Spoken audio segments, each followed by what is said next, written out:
Good evening, everyone. It's Necro Thursday, and that means it's time for the Necromaniacs horror podcast. How's it going, Mike? What's up, Mike? It's good to be back. It's been a minute, as listeners know. I took a little bit of a health sabbatical, you could say, but it's going okay, man. How are you? I'm doing good, man. Today was nonstop action from the minute I woke up at 5:15 this morning until right before we started this call. Oh, It's wow. been it's been a long ass day, a long hot day, might I add. Hmm. Yes. Tomorrow is the first day of summer, as we're taping this, but summer has already arrived, right? Let's be honest. Oh yeah, summer has dropped like a hammer on the Northeast. Yes, definitely. Just wanted to say, I wanted to thank some of the people who reached out to me actually via Instagram and asked how I was doing. Um, Longtime listeners may know uh, that I have tinnitus. I got it back in 2018, and it's something I probably talked about in the episodes back in 2018 or 2019, Mike, maybe once or twice, maybe Yeah. three times. And it's something I got through and habituated to. But about a month or so ago, it just kind of came back with a vengeance, unfortunately. And if there are any listeners out there of the Necromaniacs podcast who have tinnitus or tinnitus, both pronunciations are correct, by the way. Um, it's not fun. It's pretty shitty, but I'm getting there. Doing what I got to do. It just kind of takes time to kind of settle down, so to speak. But while it is incurable, unfortunately, it is livable and it is treatable. You know, uh, and those are the two words I think that are really important: treatable and ultimately livable. Um, you know, there are people out there really suffering. There may be even some listeners with illnesses and things going on in their life. And hell, if any of you listeners have this and have any experience with it at all, you can even reach out to me, of course, on my Instagram, Brooklyn Bastard 777. Please feel free. I'm a musician. Mike is a musician. This really hits musicians pretty hard in particular, and that's kind of where I got it, sadly. But some people get it via health related conditions as well. But yeah, that's kind of what I've been dealing with. But it is very good to be back with you, Mike, on the podcast. And again, thank you all, to everyone who reached out. I appreciate it. Yeah, that's awesome, man. It's good to have you back, bro. Seriously. Thank you, man. Thank you. I listened to pretty much every episode without me, of course, Mr. Jeff. um, as I do anyway. But yes, I was rooting on the sidelines, of course, for you guys. But yeah, man, it's good to be back, and I am back. So, cheers. So before we get going, let's give a shout to our brethren, man. So of course, we are part of a group of elite content creators known as the Horsemen of the Podcasting Apocalypse. And That's of right. course, we're at war with mediocrity. Mm-hmm. Kicking things off every other Monday, Brandon Legion brings us Horror Wolf 666. And what's up next, Mike? Well, first of all, happy birthday, Brandon Legion. Today, as we tape this, is his birthday, right? That's right. Hail the Geminis. That's right. Oh boy. So happy birthday to you. On Tuesday, we have the greatest metal podcast in the land, Into the Necrosphere. Be on the lookout, kids. I will be back on Into the Necrosphere for a news rant very, very soon. How about that, Mr. Hill? I can't wait. All right, all right. On Wednesday, we have none other than Mike Hill's very own podcast, Everything Went Black. Right, Mike? That's right.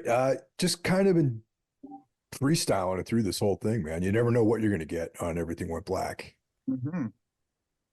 Thursday, you're listening to it right now. It's the Necromaniacs podcast, the greatest horror podcast in the world. On Friday, my brother from our actual mother, Mr. John Draper, brings you Spitball Media. Be sure to check out Spitball Media every Friday. Saturday, well, summer is here.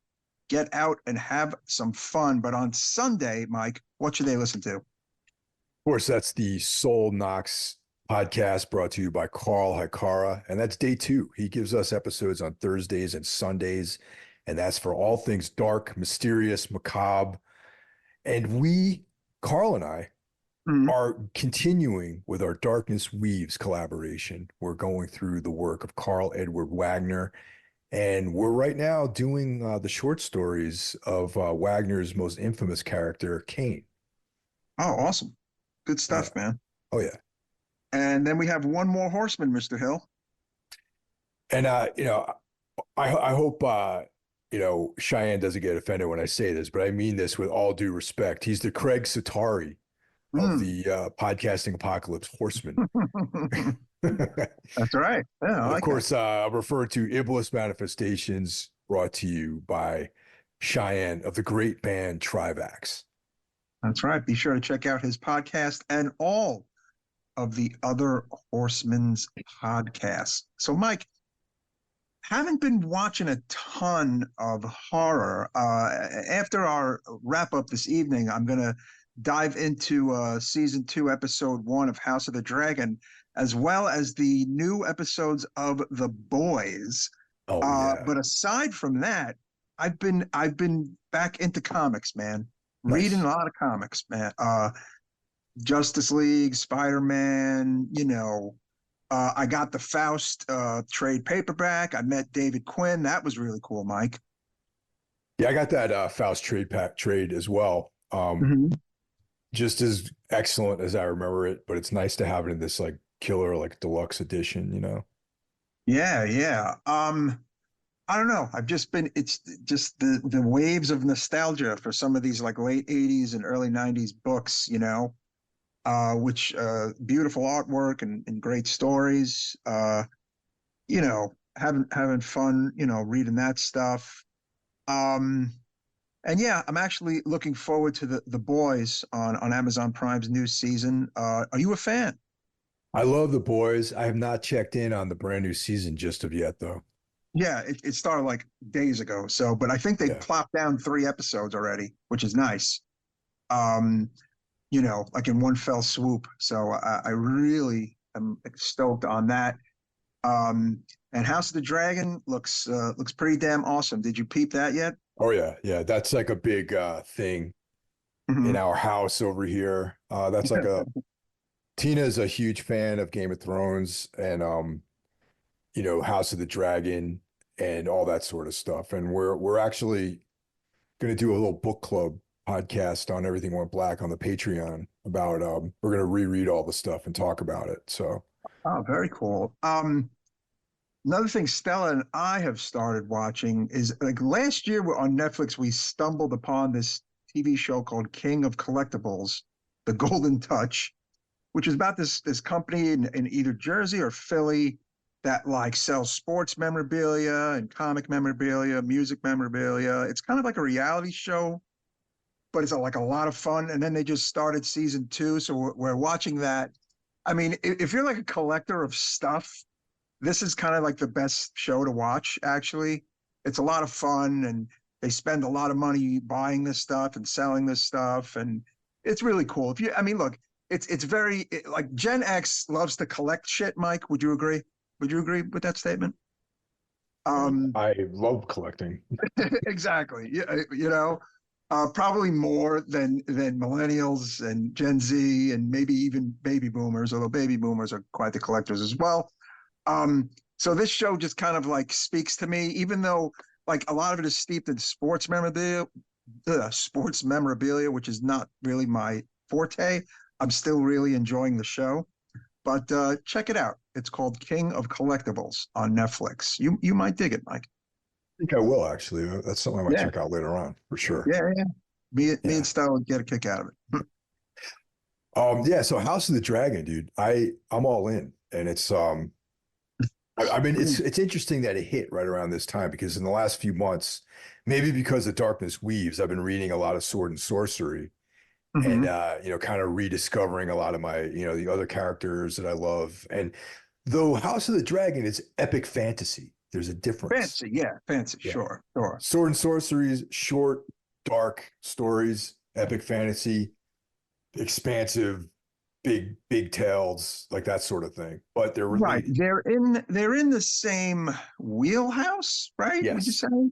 But they're Yeah. different. Yeah, they're Yeah. different. There's a difference. So, but as a result of that, I have been dipping my toe back into the epic fantasy world, Mm, and this hit at exactly the right time. I think it's great. I look forward to every episode. We got the second episode coming up this weekend, so that should be great. And I'm yeah, I'm yeah. stoked. It's great. I'm looking forward to it. Addition to that, I checked out the Tom Cruise War of the Worlds again. I watched that Oh, movie. I like that movie. Yeah. Yeah, yeah, it's great. It takes place in like Bayonne, New Jersey, which is kind of funny. May, Um, may that never really happen. it's funny that it's in Jersey and like Tom Cruise's character is the quintessential like Bayonne dude too. You know what I mean? He works at like a refinery and he's got like he Mm, drives like a Camaro or something like that. You know what I mean? yeah. Well, I gotta say, Stella and I did watch Godzilla -1 the other week. Oh yeah, I want to see that, man. It's really good. Some may yell at me for this.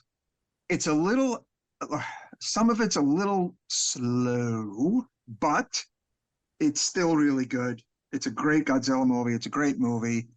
I look forward to seeing, what they do next with it. I feel like I'm a little behind in the other larger Godzilla Kong world. I definitely didn't see the movie that came out a few months ago, which is coming out on Max very soon. So I'll watch it on Max. But I do love me my Godzilla and King Kong stuff. So yeah, I mean, it was a great movie. Yeah, I got to check that out. I haven't really been following the Kong and Godzilla stuff, the newer stuff, but Mhm. I dig the original kaiju films. The first one, the black and white one, I thought was great, and this one sounds really amazing. So I'm going to check it out. Uh, Yeah, I Godzilla caught this. looks sick as hell in this movie. Sorry to interject. That's And the other thing that really sets this apart is that it really kind of hammers home what it would be like for this to actually happen. Like meaning all of the PTSD of it, which you don't see much of, obviously, in these movies. And it takes place after it's the post World War II Japan, where Japan is not in great shape, and then they got to deal with this. So that's what makes it very like dramatic and kind of fucked up. So yeah. There's a documentary on Tubi called The Acid King, which is Mm. about Long Island's Ricky Casso. Ooh, yes. So I recommend that. I check that out. It's features prominently Jim Van Bever, a guy that you and I both are fans of. Yeah, he was super into that case, and he did his, of course, film based on that, or short film, whatever you want to call it, based on the case. And I remember being 11 when that happened, and I remember what the newspaper covers looked like, and I was kind of listening to heavy metal back then. I mean, I was only 11, but man, I was like, I thought that dude. I mean, that dude looked like he was like 35 years old, and he was like 16, 17. You know what I'm saying? Like that creepy look he had on his face with the AC/DC shirt as a child, that shit was kind of weighing heavy on me when it happened. I have vivid memories of that too, especially anyone who lived in the tri-state area, grew up in the 80s, or was a Mhm. teenager in the 80s, definitely knew who Ricky Casso was. Yeah, that's on Hulu. What is that on? It's on Tubi. Tubi. Okay, cool. Yeah, what was it? 84? Yeah, 84. Summer of 84. That shit happened. So literally 40 years to the date. Um, yeah, man, that was a really big deal, back then. Yeah, total dark, totally dark like story, but definitely check it out. It's entertaining. Features Jim Van Bever, like I mentioned before, and he's a pretty well-known filmmaker in the underground. You know? I mean, he's not John Carpenter, but if you know your horror, I think you know who he is. Would you say Yeah. that? I mean, Oh yeah. Yeah. He's a true underground filmmaker. yeah. If you like this show, if you're listening to us, you probably know who Jim Van Bever is. I'll say that. I'd make that statement. You know? You're probably right about that. Yeah. Before you get going any further, I want to know what your thoughts on a couple of things that came up in the horror news world. So, Mhm. what are your thoughts on the new Halloween TV show? Oh boy. Look, then I could say till the cows come home, as they say, to just leave these things alone. They're never going to leave these things alone because they change, they change ownership or they change rights and this and that. And Hollywood never or tends to never leave money on the table with horror in particular. Would you agree with that statement? Yeah, they'll milk something dry for sure. Right, Yeah. exactly. Um, with that said, I'm going to do the wait and see statement. It could be good. It could be terrible. Um, am I curious? Sure. Uh, am I proceeding with caution? Yes. That's all I'll say. It could be great. Hell, it could be better than the three movies of the last 5 years or whatever. You know what I'm saying? It could be better than that. Could be, right? Yeah, I don't know, man. I'm dubious. I saw some stuff online. I checked out, Mm. there's a trailer circulating, and it looks worse than the other three movies, if you ask me. Ooh, okay. So, well, there you go. Okay. Although I always try to reserve judgment until I actually see something. Again, sometimes it gets hard to do that. Um, yeah, I don't know, man. No, they don't listen to the fans. They don't listen to. I mean, they gotta milk what they gotta milk. And if it fails, it fails. And it's kind of like the whole Exorcist debacle, right? That movie was so bad and did so bad that they're willing to just get this new one going out the door already with Flanagan and make everyone forget that it happened. You know what I'm saying? Like maybe with Halloween, it's like, okay, well, okay, those movies did pretty damn well. They made us X amount of money. We can't just let Michael Myers and Halloween sit on a shelf. So let's give this crap a shot, you know? And all right, so thoughts on the Possession remake? Any thoughts on that? That's another one. It's like, okay, look, that movie is old. Okay. It's an old movie. It's don't get me wrong, it's reached a lot of people. A lot of people love that fucking movie. Okay. This show included. Um, it's gained new viewers in the past few years with the release of the Blu-ray and the streaming. You know what I'm saying? Yeah, Hell, before the Blu-ray and the streaming, tons of people were unaware of the movie, maybe just heard the name and they heard the reputation because you couldn't find the movie for a while. Remember? right, right. It was like MIA for years. Yeah, So what I think has happened is that people like really liked what they saw. Maybe somebody in Hollywood liked what they saw, and they're like, "Fuck it, let's take this 40 whatever year old movie and bring it to the 20-year-olds." I mean that's got to be the thought process, but it could be terrible and it could be pretty good. I don't know. I don't know. I know why they're doing it. I think they're doing it for the reasons I just said. Um, but do you have to do it? No, probably not. Let's just let the classic be the classic. But Hollywood just, I don't know, man. They're running out of ideas. So, you know, it could be great. It could be terrible. I don't know. What do you think? I'm against it, man. It's like Hmm. it's one of those things, man. It's like, would you remake Citizen Kane? It's like there's Yeah. certain things that you just should, like The Godfather, you shouldn't remake. Hmm. Remake Jaws. Goodfellas, Jaws, that Yeah. kind of thing. Yeah.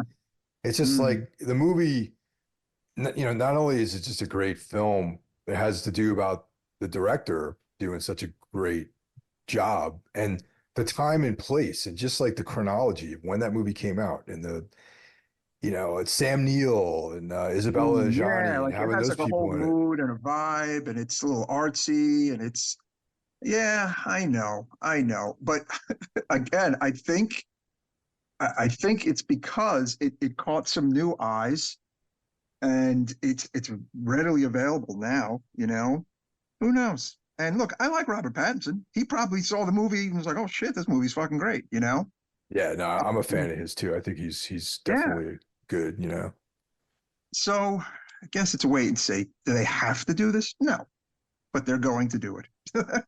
Yeah. So that brings us to the Necrophone. We got a couple of voicemails this week. Thanks for calling in, everyone. We always look forward to this. And if you would like to reach us, of course, through voicemail, no one's going to answer the phone. It's 908-913-0782. 908-913-0782. And up first, returning, Mike from Pennsylvania. Hey, good morning, Necro Hoods. It's Mike from Telford. It's Monday morning. I'm heading to work, and I'm wondering where all these fucking people came from here. A lot of motherfuckers out here this morning. Anyway, we watched a cool movie over the weekend that I've had for a long time. It's the Barrel Entertainment DVD of a Belgian movie called Malpertuis. It was Harry Kumel's movie that he made right after Daughters of Darkness. It's got Orson Welles in it, and this lady, I can't remember her name right off the top of my head now. She plays 4 roles in this movie. It's billed as a fantasy, but it's a horror movie. It's got some I don't want to give away too much. It's a really awesome early 70s European movie. It's very European, and if you can find it, check it out. And look forward to this Thursday. I had a lot of other things to say, and as soon as I got out here in the fucking road, it all just evaporated. Getting old, fellas. My fucking mind does not work the way it used to. I need to start writing shit down. All right, guys. Congratulations on your engagement, Mike. It's fucking great when you meet your other person. It really changes everything, so glad to hear that. And looking forward to Thursday again. All right, guys. I'll be talking to you later. Thanks for the well wishing, Mike. I appreciate it. Yes, I am looking forward to being a married man. I think it's going to Ah. be a welcome chapter in my life, and Mhm. I appreciate it, man. Thanks a lot. I also wonder where all these people come from too, man, in the morning. Yeah. Mike is Um, awesome. He's oh great. yeah, dude. Always glad to hear from you. And have you heard of this film, Malpertuis? Yes, I know the name. I have never seen it, but yes, I've actually heard of this movie. Yes, I have. I haven't heard of it, nor obviously I haven't seen it if I haven't heard of it. But if it's by the same guy who made Daughters of Darkness, and it's got Orson Welles in it. Sounds like it's something I should check out for sure. Yes, it's in our wheelhouse. Yes, yeah, Harry Kumel. Yeah, yeah. I think I don't know how available it is. Like, did he say where we could see it? I think he owns a physical Oh, he copy of owns it. a copy. Oh, okay, okay, gotcha. Um, yeah, I gotta see if it's streaming anywhere. It's definitely something I would like to see. Yes. And up It has next, another name called Legend of the. It's got an AKA Legend of Doom House. So that's cool. okay, yeah, that's always cool. And there's two names. Mhm. um, Up next, we got Ralph Schmidt, a fellow horseman. That's right. What's up, Necromaniacs? This is Ralph from Germany calling in again. Two things. First, I want to give a recommendation. It's well, a philosophical, eerie ghost story. It's not really horror, but it's really gloomy and very, yeah, almost metaphysical, and could be remotely tied to Weird Tales. But it's the 2010 Palme d'Or winner, Uncle Boomy, who can recall his past life. I think it's Vietnamese. I won't pronounce the name of the director because I will totally butcher it, but I can find it. It's a well, kind of grief-written, but also very spiritual. Yeah, rumination about the end of your life and about family and shit, and it's fantastic. It's just amazing. I just rewatched it recently, and it's just so eerie and something totally special. And I came to that idea watching The Lighthouse after I listened to the Lighthouse episode and thought the same thing. It's something you've never quite seen before in this in this way. So yeah, maybe someone of you has seen Uncle Boomy who can recall his past lives. If not, highly recommend it. And the second part is listening to that Lighthouse episode. I recently rewatched it before you did the episode, but then rewatched it again and totally love it now. But I have to say, when I first saw it, I didn't like it at all. And there is this pattern here with me, and I wanted to ask you, because you're watching way more movies than I do, and but probably you know the symptom, that you see a movie and you think, actually, this should be something I really like, but then you don't like it at all. And then after a while, you just are in a different mindset, in a different mood. You watch it again and it completely blows you away. And I had this with The Lighthouse. I had this with Mandy. Sorry, Brandon. But yeah, when I first saw Mandy, I was like, this is complete garbage. And then I saw it again. I'm like, holy shit, what did I think? Didn't happen with The Green Knight, though. Still the worst movie. Probably after Abigail, which I just watched, and Furiosa, both absolutely sucked, and The Green Knight is the worst of them all. But yeah, Mandy Crazy Heart was one of those movies. And but yeah, like, I just wanted to ask you if you've seen a movie or seen movies where in the first place you thought, like, this is completely terrible, and then you end up going back to it at another point and it becomes one of the most important and best movies you've ever seen. So yeah, as always, love you guys for what you're doing. Love the podcasting Apocalypse Horseman. Try to be riding the coattail of that. And all the best from Germany. Take care, guys. Always glad to hear from you, Ralph. Guten Tag. How are you? You know, back in the day, this would have been what's called a very long distance call, would you say? Oh yeah. Yeah, definitely, man. Paid pretty penny for that phone call. Yes, that's right. Yeah. Thank you, Ralph. This film, Uncle Boomy, who can recall his past life. I've never seen it, nor another time. I'm stumped. I've never heard of this movie either, man. Yeah, same here. 100%. Same here. Wow. You got us there, Mr. Schmidt. Yeah.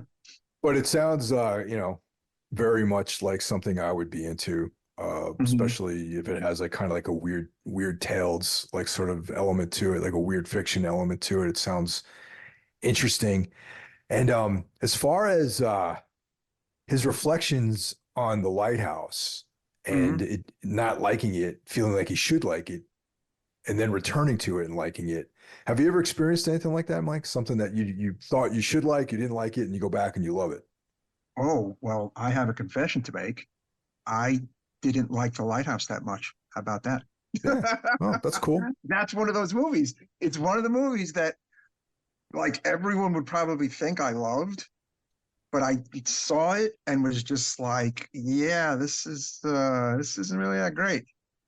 But maybe I should go back and watch it again. You know, like, I don't know. Like, I thought it was just too, I don't know. They were just chewing the scenery so much. It was just, it was okay. There's this little cutaway in Family Guy, okay, where they're all about to drown. And then Peter confesses, I never cared for The Godfather. And they all go, what? What do you say? What are you talking about? It's the greatest movie of all time. And he goes, it insists upon itself. And I almost feel like this movie kind of insists upon itself a little bit. But anyway, maybe I will go back and give it another shot. So to answer your question in a long rounded way, yes, I have felt that way.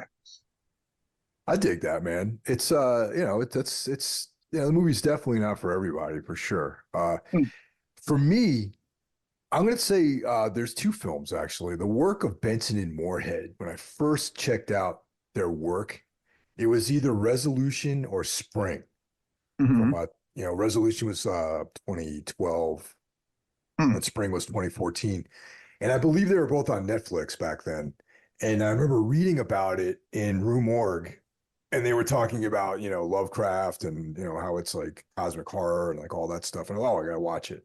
And I was like, what the fuck is this? This is like some like hipster, like, mumblecore, like, but so I dismissed it right away in the beginning. And then I found myself thinking about the movies and specifically Spring too. And that one was like kind of like a love story, but it has like a weird fiction like the element to it, like a Mhm. almost like a Lovecraftian Dagon kind of vibe to it. Mm. And when I went back to watch both of those movies, I was all in. And that's when, The Endless came out, and I love that, and everything else, like Something in the Dirt, and all their other work is I just get it now. You know what I mean? And yeah, I mean, I understand it. It's something that needed to sort of marinate, I think, for me in my brain, and then I revisited it, and I was like, oh yeah, I understand what's going on. A movie that I didn't like immediately and never liked it, never returned to it, and never really liked it is Midsummer, believe it or not. Ah, okay. Weird about Midsummer. I saw it. I did like it. I feel like it's the people who really like it are literally people who might have never even seen The Wicker Man or unaware of The Wicker Man. Although Right. I don't know, maybe all right, maybe that's a bit much of a statement because there's definitely people who like both movies. Um, it's it's very like inspired by that, but of course it does its own thing and it's not a musical. Um, but it's something that you've kind of already seen before to a degree, but it was just kind of presented as this original vision, and it's like, well, it's not really that much of an original vision, you know? I don't know. Um, I kind of want to see it again, but yeah, I could see that. I mean, I remember you weren't like over the moon about it, you know? Nah, I don't think it's even improved much. I think it's actually decreased in my on my meter as the Hmm. years go by.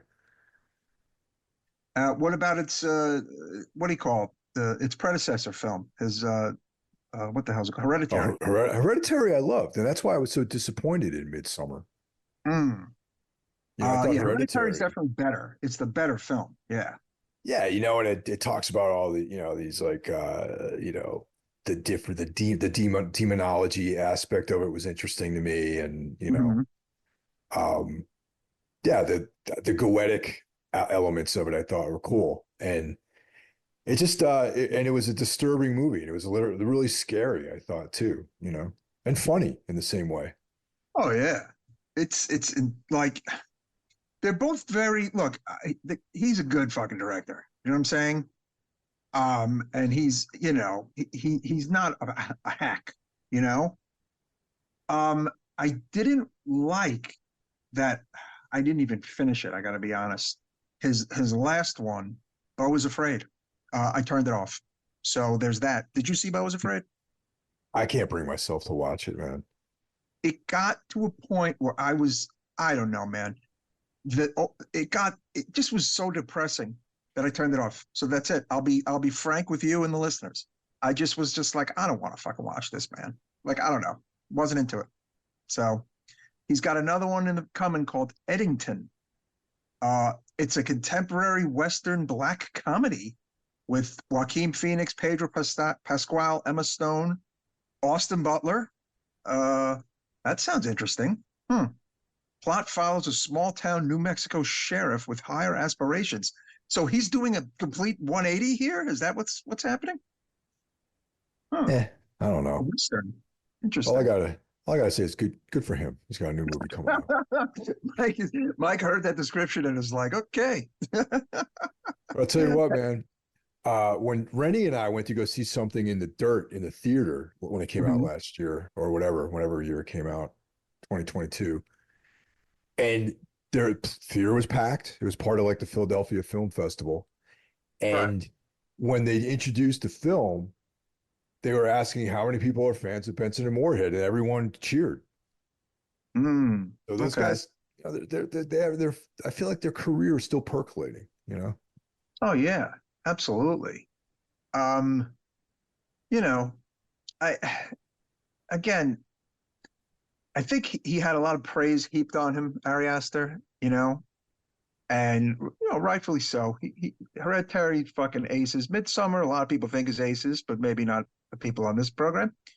and Bo's afraid kind of shit the bed. You know, he's a young guy. He's got a very, you know, bright future ahead of him. He's fucking 37 years old. I mean, you know, Young guy. so Yeah. we'll see. Yeah, exactly, man. He's, you Yeah. know, career ahead of him. Yeah. I don't know, man. Midsummer, like, don't take this the wrong way, people, but if you're like if you're like a white girl who likes pumpkin spice, then I think maybe Uh-oh. Midsummer's your kind of movie. Oh, I remember about one of my biggest takeaways about Midsummer is that I hated everyone. I didn't even care if they died. And that was a bit of a problem. Like, that's not a good thing to say, like, about a Yeah. movie, right? About movie characters.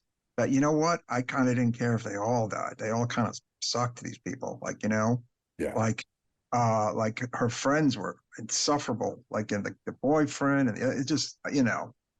So yeah, there's that. There's our little review within a review, I guess. Yeah. So that brings us to this week's feature. And Hmm. this week we're going to be talking about Ghost Stories, directed Yes. and written by Jeremy Dyson and Andy Nyman, based on the ghost. Well, actually, maybe you could clarify this, Mike. Mhm. Is it based on the play that they wrote, or is it vice versa? Yes, play came first, based on the play that premiered in Liverpool, February of 2010. So yeah, it was a play first. Then it came the film, which came out wide release in the UK, April of 2018. It is now on Shudder. Again, not to be confused with Ghost Story, which was covered on this show. Loyal listeners will Oh yeah. know. Great movie from the early 80s. Or A Ghost Story, which is that hipsterish horror movie, which I've still yet to see. This is Ghost Stories, with plural, from the UK. Interesting facts about the filmmakers here. Jeremy Dyson is a musician, author, and screenwriter, and part of the Hmm. League of Gentlemen. Hmm. And Yeah. Andy Nyman, as you pointed out, is a very prolific actor. He's been in tons of stuff, a director, a writer, and also a magician. Yeah, wild. Looking at his Wikipedia, his TV credits go back to like the late 80s. He was in shows like EastEnders in the UK, and he was in the TV Woman in Black from 1989. Uh, he had a role in Kick-Ass 2. He had a role in Star Wars: The Last Jedi. He has roles in Despicable Me and Minions. This guy's kind of like all over the place. Interesting career. Yeah, he's one of those guys who you might not know him by name, but you've definitely seen his face. Yeah. And he's a star of the film, actually. uh, which is cool. Like I don't know, I always give that extra credit where if you directed and wrote and you know and are in the movie, you know? What do you think? Yeah, and especially like with the way that these two guys operate, like they're not, it's not like Ari Aster made a film and then, you know what I mean, and they cast it with all these well-known people. Except there's a couple well-known people in this film, but it's not none of this, Hmm. the star is one of the writer directors. And Yes. this has like a very I don't know. This is gonna sound random, but like it's like if Jethro Tull made a movie or something like that. If there was like an Ian Anderson written film screenplay, Hmm. like it's very British and also has like it's like a guy whose primary thing is not film, but he Hmm. makes a film, but you can see that there's some idiosyncrasies associated with it. You know what I mean? Yeah, no, it's different. It's an original movie, actually. Look, Yeah. we'll get into it. But I have to say, I give it some props for being offbeat and different and original in a time when you can't really say that about every horror movie that kind of goes under the radar. Sometimes they go under the radar because they're not very exceptional. And part of me thinks this is actually an exceptional film because of that. Because of its different vibe, you know? Yeah. But before we get going on this, let's a couple more things about the film. So it was Mhm. released October 5th, 2017 at the London Film Festival. Mhm. and then widely released April 6th, 2018 in the UK. And Right. now it's on Shudder. So if this sounds good to you, by all means, Yeah. check it out with your Check it Shudder out. subscription. Hmm. 98 minutes long. Yep. Uh, of note is that one of my favorite kind of mainstream actors of the last near 20 years is in this, Mr. Martin Freeman, who I will forever associate with the UK Office, which I was and still am a tremendous fan of. You fuck with the UK Office, Oh Mike? yeah, that's probably Oh, my favorite of the two, really. see, I kind of prefer it too. I do love me some US Office, but that UK Office, there's just that I just laugh like a motherfucker when I rewatch that. It's there'll never be that kind of humor ever again in England or America. Let's just say that. I just feel like it pushes all the right envelopes on that show. Yeah, You you're know? right. Absolutely. Yeah. But that's an aside. As Tim Canterbury, of course. But I mean, geez, you may know him from 8 million other things. His roles in movies like The Hobbit and Captain America and Black Panther and I mean, he's been in a ton of stuff since the early 2000s. He's in Hot Fuzz and he's got the recognizable face. He's in what I've been watching, the Sherlock TV show, the UK Sherlock, which was fucking awesome. He was also in more recently Secret Invasion on Disney Plus. He's in Fargo, the 2014, 2015 Fargo as Lester Nygaard. Yep. Um, you know, he's hosted Saturday Night Live. I mean, the man, he's a fucking celebrity, and he did this movie, was it 7, 8 years ago? And not like some huge ass movie. So I think it's really cool. He was even in this movie. Yeah, definitely. And I think that speaks to just the creativity of this film. You know what I mean? I think Mhm. that like we were talking about, this is an offbeat approach. And I think one of the prime reasons for that is because these filmmakers they're not traditional, they're not conventional. So the film Mhm. has this like very unconventional, unique sort of approach to telling the story. Yeah, it's a little informed by anthology, maybe like the Amicus, British horror anthology-esque stuff. But it's definitely, I don't know. I've seen even some people describe it as anthology. I don't think this is an anthology movie though. No? No, no, no, No? it's not. It references that, Yeah. but it's not because Yeah. of the reveal of what's actually going on. Mm. So I mean, let get a little bit into the narrative of this thing. It's so the main character is Goodman, Philip Goodman. Mhm. Okay, and we see him through what looks like Super 8 films with we see memories of his childhood. Mhm. And there's conflict. He comes from a traditional Jewish family. Mhm. Um, sort of in the orthodoxy of that religion. The father is very into the religion and the culture and overbearing in some ways because his sister is dating a gentleman who is not of the same faith and who is Right. possibly, he looks like, to me, he appears to be an Indian guy. So he may be Hindu or something like that. And they're British.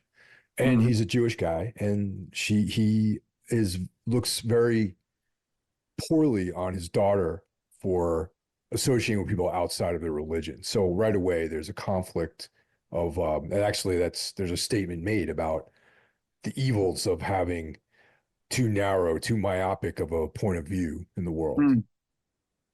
Yes. Now, I feel like it's dangled in the beginning. There's this interesting religious thing and about faith and whatnot that I don't think has a bearing on the ending, and we'll get to the ending. I don't know. It might. What do you think? I haven't really decided because the thing is the approach. Like I think Goodman's whole pursuit in life, his career as like sort of a debunker, as a The skeptic, bunker, yeah. Hmm. is informed by his interaction with his father in his childhood, where they believe they have faith, And Goodman wants to believe in the world that is just a physical world, a Mm. material world where there is no, supernatural elements to it, and that No, everything that's that, right. Okay. Yes. Yes. Yes. yeah. Like So he thinks everything, and I mean everything, is explainable.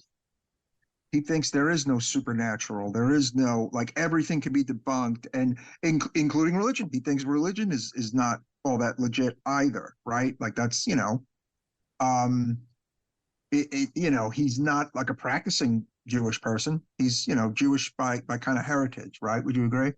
yeah, yeah, he's like a lot of the Jewish people we know in Brooklyn. They're just like, they're Hmm. Jewish, but they're the way you and I are Italian. You know what I mean? Right. It's like, Exactly. Exactly. Yes. Different. Different. Hmm. yeah. So they're not really, practicing in a lot of ways. Yeah, and there's a '70s paranormal investigator that he is into that has kind of like been MIA for decades, right? And he gets like an invitation to meet this guy who's now living in like a caravan and like kind of old and dying, right? Yeah. And he was a skeptic, a lifelong skeptic, until he had these three cases which he could not explain. Hmm. So he gives Goodman the mission of debunking The these three three K. these three cases so that he could be at peace with it. Yeah, basically, like, you know, Goodman says to the guy, he kind of reiterates that everything's explainable, that he doesn't believe any of this, blah blah blah. And it was like the guy was like him until he came across these three cases that were unsolvable. Is that it? Is that kind of what he's kind of hinting at? Like that? Yeah, No, I was wrong. There are three cases that are supernatural and were unexplainable, and I never solved them. And you go see these for yourself, and you'll change your mind, kind of thing, right? exactly. And that's when we get into kind of the faux anthology aspect of this film, Mm-hmm. where he starts getting into the investigations of those three cases. But, and I'm going to jump in here real quick, and I'm going to make my statement here that I think the actual story of the three cases is the least interesting part of this film. Hmm. Okay. Yeah. Now, even though each of them touches, as we learn, upon the life of Goodman and are kind of reasons why we get there, so to speak, you still didn't find them that interesting. Well, I mean, I think that there are elements in telling the story, but the real Mhm. payoff is the ending, which happens outside of the envelope of these three stories. Right. Yeah, okay. Yeah. Yeah. Absolutely. Yeah. And I like the payoff, Yeah. honestly. Oh, yeah. As a matter of fact, without the payoff, I think, I mean, the movie is, okay. Like it's not like it needs the payoff. And the payoff is what makes kind of the movie cool, and different. Yeah. And, and, Um, and just, I gotta say, like, when the third story rolled around, I found myself looking at my phone, man. You know? yeah, okay. I know. I mean, I think all three have some scary moments, actually. And particularly, I think the second one, with the teenager, Simon Rifkind, who runs over what looks like almost like the Jersey Devil and Yeah. has gotten all into the occult, and his house is creepy and he's creepy, and he has all these wild like occult drawings in his room, and uh that was a really good one. I didn't love the first one, The Night Watchman, Tony Matthews, the guy whose wife died of cancer. And you know, that one was just okay. And then, of course, by the time we get to the third one that involves Martin Freeman playing the Mike Priddle character, the train really gets a rolling, as they say, right? Yeah. And the thing is about the first one, it has all the trappings of something that should be really cool. Like there's a night watchman at some like industrial behemoth of a building. Yeah. We don't know. We're not really clear on what it is. And he's in radio contact with this Russian guy. And he's like, it feels like this big, empty, liminal space that Mm. is filled with just stillness and shadows and things like that. And it's at night, and every little thing would probably set your imagination off on some flight of fancy. So it has all these elements that it really should have played out as being way creepier than it was, you know? Mm. Yeah, definitely. I mean, but again, I think it just kind of it just kicks it off, right? Yeah. Um, you know, so I mean, I don't know, do we want how much do we want to reveal here? I know it's not a new movie, but I think it's a movie most of our listeners have not seen. What do you think? Yeah, I think I didn't even know it existed until Yeah. you told me about it, and you were like, "Oh, this Yeah. sounds interesting." You know, I like, and I went into it under the pretense of it being like an anthology film. Oh, I love, I love these types of films, where there's like different stories and everything.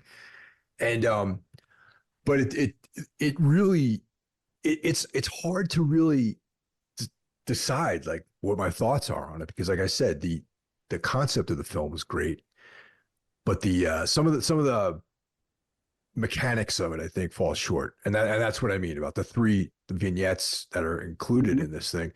First one did not deliver, I thought. This Mm. whole thing of it had all the trappings of it. Cause like when they first introduce this guy, I'm like, okay, this is gonna be great. It's gonna be like some session 9 shit, or whatever. Yeah. Second one, pretty cool. Guy's like Mhm. obsessed. He's locked up in his room. He's like this young kid. He's into all this like occult, like evil stuff. Right. And and even that one sort of like petered out a little bit at the end. The Jersey Devil thing was cool, but I'm using that in quotes because they're in It's England. a satyr, right? I call it the Yeah, Jersey Devil. He basically is using his parents' car. He's out late one night. He's in trouble for being out late, yada yada. The car breaks down in the woods in the middle of nowhere after he has kind of ran over or hit with his car this like demon creature in the woods. That was kind of interesting. But you're right. It doesn't. Again, it's these are all just kind of setups, because it's each case. Then there's the third case that involves Freeman. He's a guy whose wife is he's awaiting birth of his child, but he's like not there. He's like home while the wife is giving birth, and it turns out the wife dies while giving birth to this like inhuman monster of a child who like rips her in half. And as he's telling the story to Philip Goodman, he kills himself. Martin Freeman's character shoots himself with a shotgun. And Goodman, gets in his car and tears Paul's ass over to the old paranormal investigator. What's his name? The old guy. I can't think of his name. I Uh, completely forgot what his name was yeah, too, exactly. Well, actually. he tears back over to the shack the guy's living in, and is telling him and is insistent still that all of these are explainable and this is all bullshit. And then we get to this very big reveal at that moment, right? Yeah, But and the third vignette is like where like the kind of reality sets in of what's going on. And we have to spoil this a little bit. So yeah, we have to. spoiler alert, Spoiler alert. if Yes. you're interested in this, you might want to stop now and like watch the film and then like come back or whatever. But yeah, just for what it's worth, we're gonna spoil a little bit of this. So Yeah. Oh, the old guy's name is Cameron. Cameron, okay, Mark yeah, it Cameron. makes Yeah, yeah. yeah. As Goodman is kind of tearing into Cameron and yada yada, Cameron starts tearing into his own face to reveal a latex mask. And underneath the mask, it turns out to be Mike Priddle himself, Martin Freeman's character. And Goodman believes that he's the victim of some hoax. And then it all just kind of melts away. And Priddle like leads Goodman back in time to the scene of a very, fucked up childhood incident where he watched two bullies menace a mentally disabled boy into a drain who dies of an asthma attack. And it's kind of revealed that all the years of his life, part of the reason why Goodman has been this kind of lone, solitary man, myth busting, is because he's carried this guilt about the death of this boy with him his whole life because he didn't do anything about the dying kid. which was Yeah, kind of he fucked didn't up. try to help him or anything. So he just kind of suppressed all this like trauma. And Mm. and yeah, you know, okay, here we go again. You know, this film is about trauma, the movie's about trauma. You know, that's like a big Yep. trope these Mhm. days. But in this Yes. case, I feel like it really works because it touches on some other things too. You know, he is against the supernatural, and then he is in this, he tries to kill himself, and then he ends up Mhm. not being successful, and he's put in this vegetative state.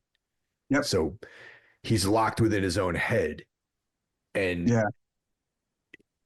now the question is like, if you're locked inside your own head, is that real or is that material? You know what I mean? Like that's like, Oh, well, I mean, first of all, I think it's probably absolutely horrific and I mean, it's real, you know? yeah, right. Um, but yeah, I guess I see what you mean, you know? Yeah. It's weird. There's been all these references to the locked-in syndrome in the movie and other, you know, other characters had it and it's mentioned. And sadly, you know, he has it. He's sitting in the hospital bed and he's kind of being shown all these horrible memories and this and that.